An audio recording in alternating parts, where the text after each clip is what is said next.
Hello, welcome to CLSP Politics. John Briscoe speaking. So this is Venezuela War Part 8.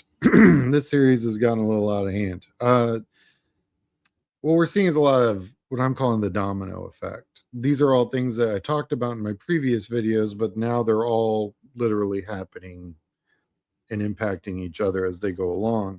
So I thought we could talk about those for a little bit. I'm going to blow this up.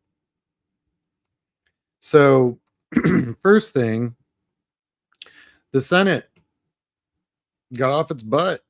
I can't believe it. I'll be honest. This is not something I saw coming, mostly because these guys are, you know, they just don't do anything. They've been, you're lucky if, you know, you get anything out of these guys. Um, but these guys are actually, they passed a war powers resolution that effectively curtails the actions of the Trump administration in Venezuela and future military actions like Greenland. You know, uh, this is a huge. This is actually a really big deal. That means now he has to get congressional approval, which means that it's got to go through Congress in order for it to, be able to happen. Uh, and I'll be honest, there's a whole lot of that MAGA Republican chunk of Congress that wants absolutely nothing to do with this. And then Trump asked for $1.5 trillion added to the budget for the military.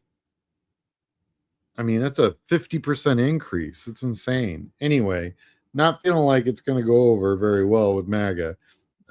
Johnson's going to have his hands full for sure. The Trump administration uh, basically did a bunch of stuff that, I mean, of course, what they did to Venezuela. Uh, and then, of course, that affects Cuba, right? And I don't know if you guys saw the meeting yesterday with all the oil executives. By the way, none of them want to go in. One member of the administration said dozens of oil companies are looking into them. No, if the big four don't want to go in, what they're talking about is like small little rinky-dink drilling companies that are like, sure, we'll go in. I mean, these are not real companies. The amount of resource and revenue, I mean, just the money it takes and the knowledge it takes to do what needs to be done in Venezuela can only be done by a few companies. None of them want to go in. In fact, the ExxonMobil CEO was like, "No, thank you." I think he called it uninvestable. That the way the laws are set up in Venezuela and the government's set up in Venezuela, and the fact they got burned for what $30 billion last time, and actually I read a thing where they've been burned twice, but I haven't been able to find maybe that 32 is like the total amount. I'm trying to find out what the previous burn was before that most recent burn. So when I get that, I'll let you guys know. But I haven't found a solid number on that yet. But the Exxon guys are like, screw this, no way. BP's gonna be right there with them. Chevron's now in what could be classified as a hostile environment. Can't imagine their personnel is going to stick around very long. Yeah, I mean, there's just not a lot of big actors that can go in there and do this job, that want to go in there and do this job. Then you have the UN and all of those guys, and they're just like breach of sovereignty, you know. Yeah, so huge international law issues. Trump's now effectively made the United States a rogue world power for all intents and purposes, certainly in this hemisphere. So not good, not good what's going down. Uh, and yeah, creating an unstable Venezuela next to Cuba and Colombia is just really, really dumb. I mean, Colombia has its own problems. Well, if I were cartel, syndicate, or whatever they call themselves now, and I saw an unstable Venezuela that just had its, that's fluctuating, well, that creates opportunities. So if Venezuela didn't have a drug problem before, it's going to have one now for sure. Real quick, like and subscribe if you haven't. You know the drill. Appreciate everybody. The U.S. State Department has warned Americans to leave. I did this the other day. Time to get out, America. Americans are not welcome, or they're overly welcome. They're called the collectivos. That's this group of militia that's going around just collecting up Americans. Fun. Yeah. So so I'm not feeling like it's going to be a healthy environment for US companies to go into.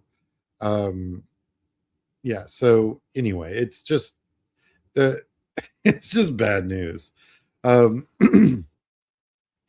these are the three things I'm almost certain Trump did not run on: regime change, control of strategic oil outside of our own borders, right? Drill, baby, drill was always like in national parks, if you remember, and U.S. military authoritarianism across the globe.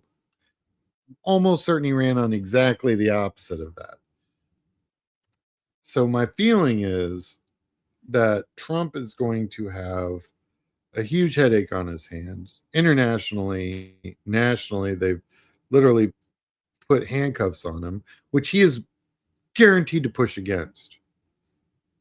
Guaranteed to push against. So you're not going to have the Republican Party against a sitting Republican president, and a Republican president calling out members of the Senate, which he's been doing. I mean, and these are, some of them are senators that are running right now, which I'm not super upset about. But I mean, read the freaking room, dude. You can't call out senators of your own party while they're running for office, some of which have primaries coming up, all of which have a general in November. Like Susan Collins is cooked. If MAGA doesn't show up for her in Maine, she's cooked. Like there was already going to be a 3-point drop. She always sits right there at like 51%. I did Maine earlier. She's gonna lose her race. And I was kind of hoping the Democrats would do it, but Trump's welcome to give it a hand if he wants. I mean, I have no problem with that at all. So anyway, so as he keeps calling out these senators, and then when he pushes against that Wars Powers Act, there's going to be congressmen. They're going to be like, whoa, this is actually our job. Because they're also all running for office. They can't look weak. Right? So, man, 2026 was going to be interesting. And then this happened. So anyway, like I said, it's going to just be book, dominoes all the way through. And we'll see how long this goes. Eventually, something's going to break. Trump's going to break with the GOP. GOP's going to break with Trump. Democrats going to be sitting there eating popcorn. Should be interesting. Well, thanks for watching. Like and subscribe. You can go to my YouTube, Blue Sky, Instagram, TikTok, Substack. If you are running for office and you're having some trouble, feel free to email me at sean@clsppolitics.com. All right. Hope everyone has a great day. All right. Talk to you later.